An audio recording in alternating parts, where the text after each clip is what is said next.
Magandang araw po sa inyong lahat. Ang video pong ito ay ginawa upang maliwanagan ang mga pensyonado ng Armed Forces of the Philippines tungkol sa MONIS claims.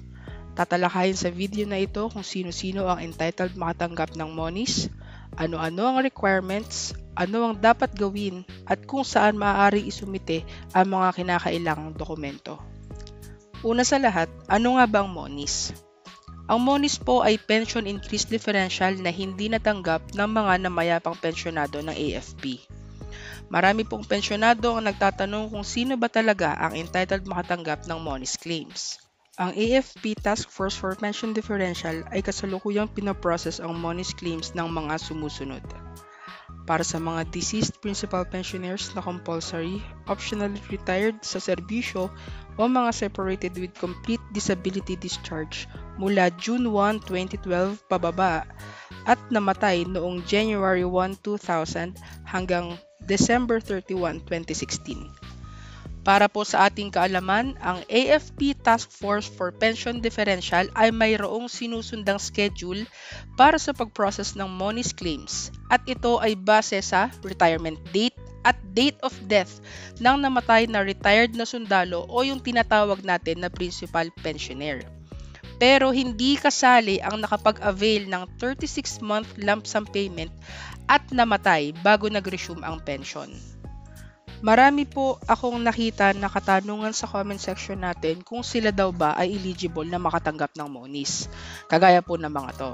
Sir, qualified po ba ako sa MONIS claims? My husband retired last June 2009 and died last November 2013. Meron pa pong isa. Sir, nag-retired po husband ko 2001. Namatay siya noong 2015. Nag-lump sum po siya. Meron po ba ako matatanggap na MONIS or differential? Thank you po. Para po malaman natin kung kasali ba tayo sa mga makakatanggap ng MONIS, pagbabasehan po natin yung dates na nakalagay sa advisory na inilabas ng PGMC. So dito po sa una nating katanungan, kung qualified daw po ba si ma'am para sa MONIS? Yes po, qualified po kayo.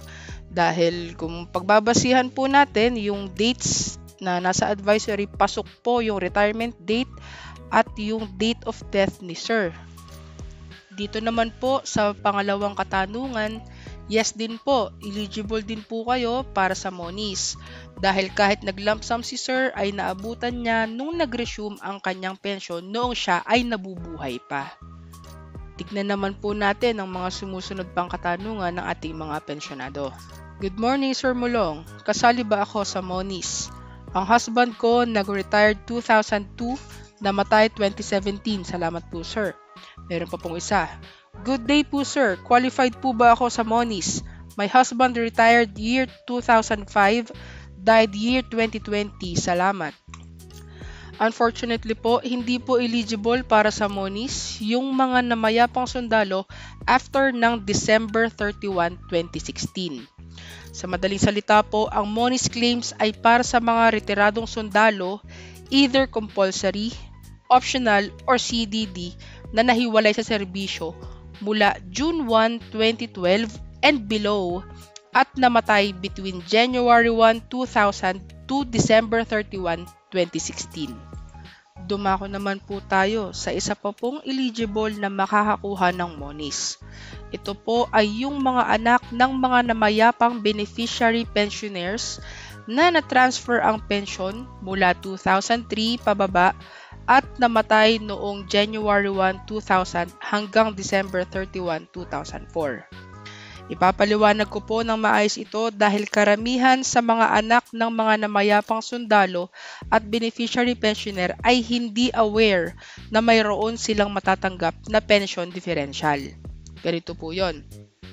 Ang tatay nyo ay sundalo. Siya ang tinatawag na principal pensioner. Ang nanay nyo ay ang beneficiary pensioner. Halimbawa po, pumanaw na ang inyong amang retirado. At bago sumapit ang taong 2004, na-transfer ang kanyang pension sa inyong nanay, which is yung tinatawag na beneficiary pensioner.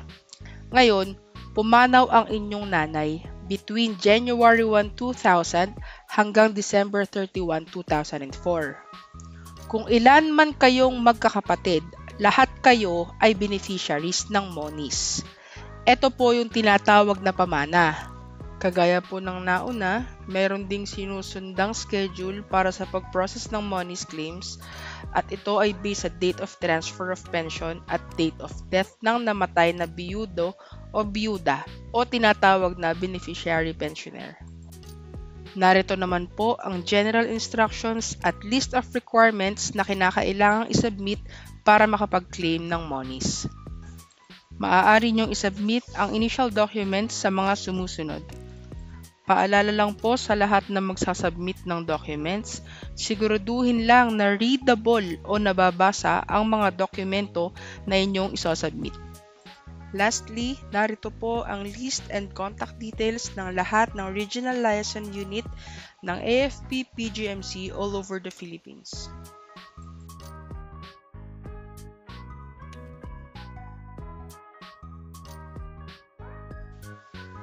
Maraming salamat po sa inyong lahat. Sana po ay makatulong at makapagbigay kaalaman ang video na ito sa inyo.